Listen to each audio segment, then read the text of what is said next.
नमस्कार, class fifth. आज मैं पढ़ाऊंगी आपको हिंदी व्याकरण। ठीक है, हिंदी व्याकरण का पार्ट 2, वर्ण विचार। सबसे पहले वर्ण क्या होते हैं। भाषा की वो सबसे छोटी ध्वनि जिसके टुकड़े नहीं किए जा सकते उसे हम वर्ण कहते हैं। इसके बाद आता है वर्णमाला। वर्णमाला क्या होता है? वर्णों के व्यवस्थित क्रम को वर्णमाला कहते हैं। हिंदी वर्णमाला में टोटल 48 यानी 48 वर्ण होते हैं।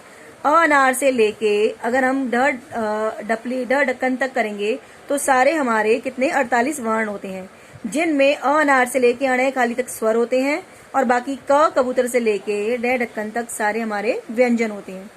वर्णों के दो भेद होते हैं, एक होता है स्वर और एक होता है व्यंजन। अब इसमें स्वर क्या होता है? स्वर होता है जिन वर्णों का उच्चारण बिना किसी अन्य वर्ण की सहायता से किया जाता है उसे हम स्वर कहते हैं। और हिंदी वर्णमाला में 11 स्वर होते हैं। ठीक है, इन्हीं स्वरों के 3 भेद भी होते हैं, एक होता है ह्रस्व, दीर्घ और पलुत। ह्रस्व स्वर क्या होता है? जिन स्वरों के उच्चारण में बहुत ही कम समय लगता है उसे हम ह्रस्व स्वर कहते हैं। दीर्घ स्वर क्या होता है? जिन स्वरों के उच्चारण में ह्रस्व स्वरों से लगभग दुगना समय लगता है उन्हें हम दीर्घ स्वर कहते हैं।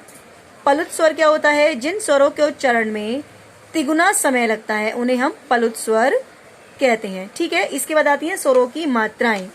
अ से लेकर औ से औरत तक ये हमारी मात्राएं होती हैं सारी। ठीक है, अब इसमें देखो इसके बाद क्या होता है? अयोगवा। अयोगवा क्या होता है? हिंदी में एक अंक की मात्रा और अण, इसे बोलते हैं चंद्रबिंदी। और अण यानी विसर्गे की जो मात्रा होती है, 3 वर्ण ऐसे होते हैं जिन्हें अयोगवा कहा जाता है। देखो ये जो बिंदी होती है ये होती है अंक की बिंदी, जैसे अंगूर, अंगूर पे आएगी अंक की बिंदी। ये है चंद्रबिंदी जिसे हम बोलते हैं अनुनासिक। और लास्ट में ये 2 बिंदी जिसे हम बोलते हैं विसर्ग, इसको हम ह बोलते हैं।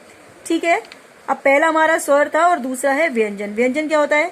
जिन वर्णों का उच्चारण स्वरों की सहायता से किया जाता है उन्हें हम व्यंजन कहते हैं। और हिंदी वर्णमाला में 33 व्यंजन होते हैं। व्यंजन के 3 भेद होते हैं, एक स्पर्श व्यंजन, अंतस्थ व्यंजन और ऊष्म व्यंजन।